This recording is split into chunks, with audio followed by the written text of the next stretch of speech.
Hi, we're going to do a planting video today on transplanting. This is my beautiful assistant and life partner, Michelle. And what Michelle's doing is she's transplanting from a seed tray to what we call a cell pack tray. And that is the first transplanting that's done on our tomatoes.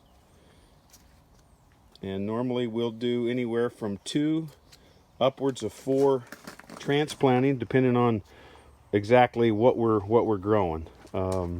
Right here, these are a rainbow tomato, which is a multicolored determinate type tomato with rainbow colors.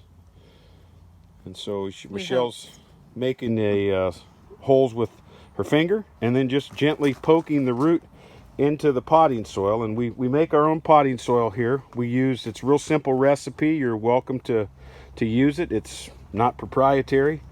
We use 1 part sphagnum peat moss, 1 part well composted cow or horse manure, and make sure it's well composted. That means 2 to 3 years in the compost pile.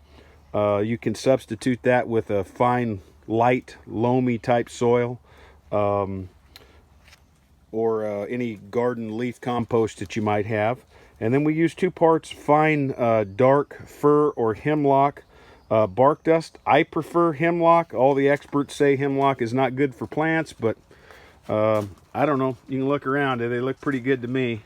They all seem to like it pretty well, so I'm not going to argue with the experts, but I like a fine dark hemlock bark dust, 2 parts of that. And then I use about 1/10 of a part of perlite, which is a real light, fluffy pearl looking substance that helps aerate the soil and hold some moisture along with the peat moss.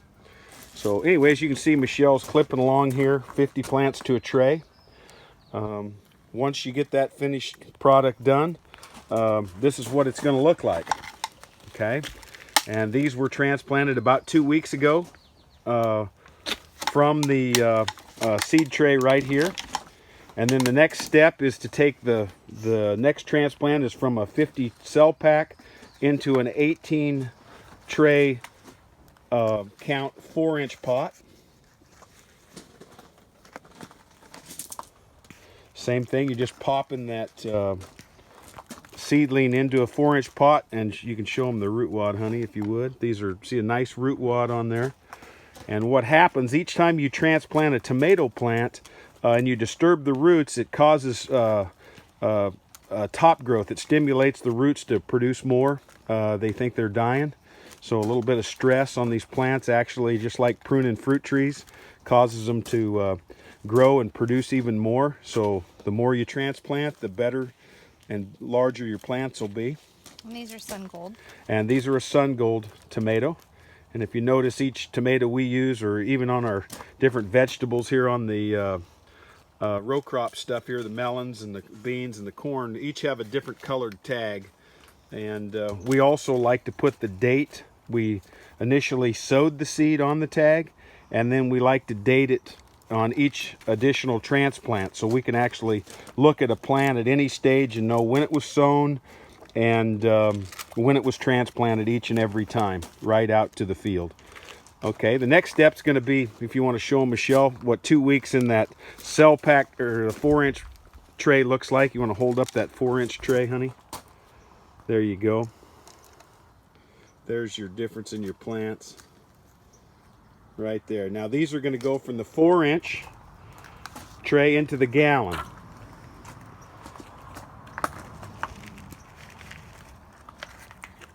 And if you look at our next video, you'll see some gallons that we transplanted out into the field today, some cherry tomatoes.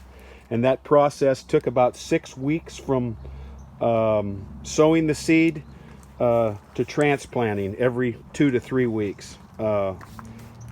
And that's pretty much it. And then make sure when you're all done that you water them in real lightly. We like to use a mister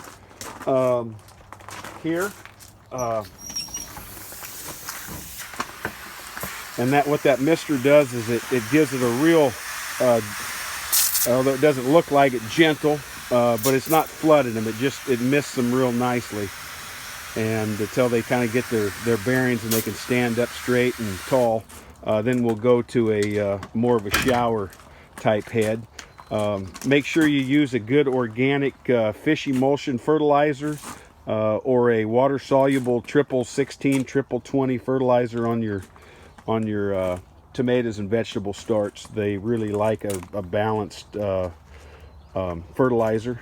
The fish emulsion's nice. It's a little high in nitrogen, but it won't burn your plants like a regular fertilizer can burn them, like a Miracle Grow or something. So anyway, that's it. If you have questions, feel free to contact us on Hewitt's Greenwood Gardens.